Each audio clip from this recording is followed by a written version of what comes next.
दोस्तों नमस्कार। कक्षा 10वीं के एनसीईआरटी गणित में आपका स्वागत है। प्रश्नावली 6.3 क्वेश्चन नंबर 4 है।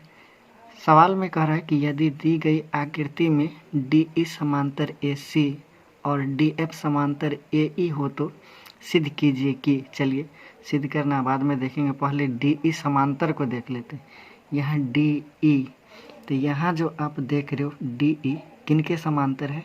AC के समांतर, यानी DE जो है वो AC के समांतर है, AC के समांतर। दूसरी बात DF समांतर, हम देख रहे हैं DF समांतर AE, तो यहाँ पर आप देख रहे हो DF, यहाँ भुजा हो गया D और F, तो DF ये जो है इसको 2 लिख देते हैं और यहाँ पर भी 2 लिख दिए, मतलब DF समांतर हो गया AE।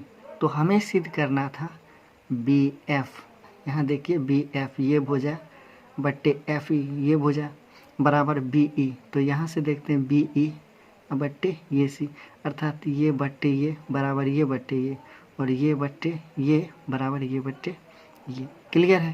तो चलिए सवाल पे आते हैं, सॉल्व करना स्टार्ट करते हैं। दोस्तों इसे सॉल्व करने के लिए हमें थेल्स के प्रमेय का ज्ञान रहना जरूरी है। तो लिखते हैं हल। त्रिभुज ABC में, ये देखिए पूरा बड़ा त्रिभुज में ABC में DE समांतर, क्योंकि आप देखे थे DE समांतर AC पूरे बड़ा आ रहा है, मतलब ये रेखा और ये रेखा AC, तो पूरे बड़ा त्रिभुज में, इसलिए हम ABC त्रिभुज में लिख लिए। क्वेश्चन में दिया था DE समांतर AC है, यह सवाल में दिया था DE समांतर यहाँ पर DE समांतर AC है, तो थेल्स के प्रमेय से हो जाएगा। जब देखिए समांतर है तो भुजा समान अनुपात में होगा, तो भुजा हो जाएगा AD बट्टे DB कहिए या BD कहिए, तो हमने लिखा है BD, तो हो जाएगा AD बट्टे BD, तो हमने लिख दिया इसीलिए AD बट्टे BD बराबर, यहाँ पर देखिए हो जाएगा BE बट्टे EC कहिए या CE कहिए, तो हमने लिखा है EC।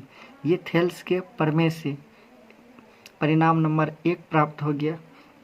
तथा सवाल में दिया हुआ था दूसरा पॉइंट कि त्रिभुज ABE में, तो ABE त्रिभुज ABE को देखते हैं, A B और E, मतलब छोटकनमा त्रिभुज में ABE में DF, यहाँ देखिए DF समांतर है AE का, तो जब समांतर है तो भुजा इनका भी समान अनुपात में होगा।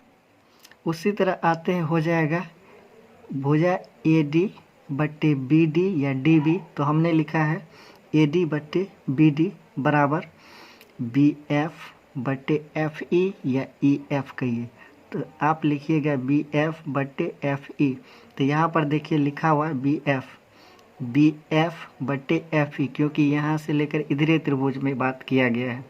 जो थेल्स के प्रमेय नंबर 6.2 है, तो हमें 2 नंबर समीकरण प्राप्त हो गया। अब आते हैं आगे। इससे पहले जो तीसरा क्वेश्चन में आपने देखा, सेम वही बात है, आपने तीसरा क्वेश्चन में भी यही देखे होंगे। यहाँ देखिए AD बट्टे BD, यहाँ भी AD बट्टे BD दोनों कॉमन है। अब बताइए कि AD के बराबर ये है, AD के बराबर BE और BD के बराबर E, अर्थात AD बट्टे BD बराबर ये BE बट्टे CE या EC और AD बट्टे BD बराबर BF बट्टे FE। जब ये दोनों बराबर हैं तो ये दोनों बराबर होनी चाहिए, या होगी, 100% होगी, क्योंकि AD के बराबर ये, AD बट्टे BD के बराबर ये और AD बट्टे BD के बराबर ये है BF बट्टे FE, तो 100% BE बट्टे EC अब बराबर BF बट्टे FC कहेंगे चैलेंज के साथ।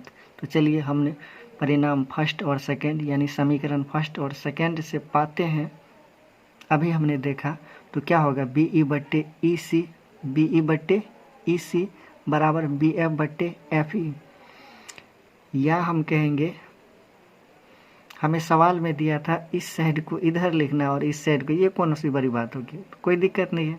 तो चलिए हम लिख देते हैं BF, तो BF बट्टे FE और BE बट्टे DEC। तो यही तो प्रूव करना था, एकदम आसान है दोस्तों। इसी तरह और भी वीडियो हमारा पूरा चैप्टर का देखें। धन्यवाद। यदि सवाल समझ में आ गया हो तो लाइक करें, सब्सक्राइब करें और शेयर करना ना भूलें। Thank you.